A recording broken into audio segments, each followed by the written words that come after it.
நிலை ஆய்வக நுட்புணர் காலிப்பணியிடங்களை அரசாணை எண் 401 வெயிட்டேஜ் முறையை ரத்து செய்து எழுத்துத் தேர்வு மூலம் நிறைவேற்றிட வலியுறுத்தி 2 ஆண்டு பட்டயப்பயிற்சி நிறைவு செய்த மருத்துவ ஆய்வக நுட்புணர்கள் கூட்டமைப்பு சார்பாக தமிழக அரசின் மருத்துவத் துறையை கண்டித்து ஆய்வக நுட்புணர்கள் சென்னை தேனாம்பேட்டையில் உள்ள டிஎம்எஸ் வளாகத்தில் கண்டன ஆர்ப்பாட்டத்தில் ஈடுபட்டனர். 11 புதிய அரசு மருத்துவக் கல்லூரி மருத்துவமனைகளில் நியமிக்கப்பட்ட 478 ஒப்பந்த பணியிடங்களை நிரந்தர பணியிடங்களாக அறிவித்து அனைத்து பணியிடங்களையும் எழுத்துத் தேர்வு வைத்து நிரப்பிட நடவடிக்கை எடுக்க வேண்டும். மருத்துவம் மற்றும் ஊரக நலப்பணிகள் இயக்ககம் மூலம் அனுப்பப்பட்ட 54 ஆய்வக நுட்புணர் நிலை 2 காலி பணியிடங்கள் குறித்த அறிக்கையை உடனடியாக மருத்துவ தேர்வு வாரியம் வெளியிட வேண்டும் உள்ளிட்ட பல்வேறு கோரிக்கைகளை வலியுறுத்தி நடைபெற்ற இந்த கண்டன ஆர்ப்பாட்டத்தில் தமிழகம் முழுவதிலிருந்தும் ஏராளமான ஆய்வக நுட்புணர்கள் கலந்து கொண்டனர். முன்னதாக ஆர்ப்பாட்டத்தில் ஈடுபட டிஎம்எஸ் வளாகத்திற்கு வந்த ஆய்வக நுட்புணர்களை வளாகத்தில் வாயிலில் தடுத்து நிறுத்தி காவல்துறையினர் அவர்களை கைது செய்து அருகில் உள்ள சமுதாய நலக்கூடத்தில் அடைத்து வைக்கப்பட்டனர். தங்களின் நியாயமான கோரிக்கையை அரசுக்கு எடுத்துரைக்க வந்த தங்களை கைது செய்தது கண்டிக்கத்தக்கது என ஆர்ப்பாட்டத்தில் ஈடுபட முயன்ற ஆய்வக நுட்புணர்கள் காவல்துறையிடம் வாக்குவாதத்தில் ஈடுபட்டனர்.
உங்களோட கோரிக்கை என்ன சார், அதை சொல்லுங்கள் சார்.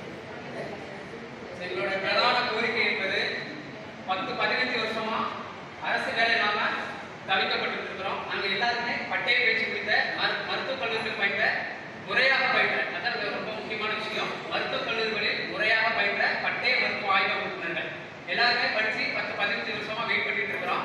எங்களுக்கு இதுவரைக்கும் அரசு வேலைங்கிறது கிடைக்கவே இல்லை. கடந்த ஆட்சி காலங்களில் பார்த்தீங்கன்னா பரிவு அடிப்படையில் போட்டாங்க. இப்போ நடைமுறையில அரசாணை 401 வெயிட்டேஜ் முறையில கொண்டு வராங்க. அதாவது வெயிட்டேஜ் முறை என்ன சொல்லுது அப்படின்னா, நான் இப்ப இருக்கேன்னா என்னுடைய 10ஆம் வகுப்பு 12ஆம் வகுப்பு பட்டய பயிற்சியில என்ன மதிப்பெனோ அதை வச்சுதான் மதிப்பிடுறாங்க. இது முன்னுக்கு முரண்பாடா இருக்கு. இதுல சம உரிமை இல்லை, சம வாய்ப்பு இல்லை. ஏன் அப்படின்னா இப்ப நான் கிராமப்புறத்தில் படிச்சிருப்பேன். கிராமப்புற மாணவனோட தகுதியும் நகர்ப்புற மாணவனோட தகுதியும் ஈக்குவலா நம்ம பார்க்க முடியாது. இப்போ இவங்க கேட்குற மார்க் எனக்கு அப்போ நான் டாக்டர் படிச்சிருப்பேன், டெக்னீஷியன் வந்திருக்க மாட்டேன். ஸோ இது அநீதி. இப்போ நீட்டை இப்போ மிகப்பெரிய இந்த மாநில அரசு நீட்டை மிக அதிக அளவில் எதிர்க்கிறாங்க. நீட்டை விட கொடுமையானது இந்த வெயிட்டேஜ் மதிப்பெண் முறை. இந்த வெயிட்டேஜ் மதிப்பெண் முறை உத்தரப்பிரதேசத்திலேயோ ஆந்திர மாநிலத்திலேயோ கேரளா மாநிலத்திலேயோ கர்நாடகா இந்த ஆய்வக நுட்பனரா ஆய்வக நுட்பனை காலி பணியிடங்கள் நிரப்பப்போது கிட்டத்தட்ட ஏகப்பட்ட மனுக்களும் மெயில் மூலியமாகவும் லெட்டர் மூலியமாகவும் நேரில் எத்தனையோ வாட்டி மனுக்கள் எழுதியும் அதை தாண்டி பார்த்தீங்கன்னா கிட்டத்தட்ட போராட்டங்கள் கிட்டத்தட்ட 15 போராட்டங்கள் நடத்தப்பட்டது. இதுவரை இந்த அரசு செய்தாச்சு. அதாவது இப்போ பார்த்தீங்கன்னா வேக்கன்சி இல்லைன்னு சொல்லிட்டு இப்போ திடீர்னு பார்த்தீங்கன்னா 60 வேக்கன்சி, அதாவது டிஎம்இ வளாகத்தை வச்சுருக்காங்க.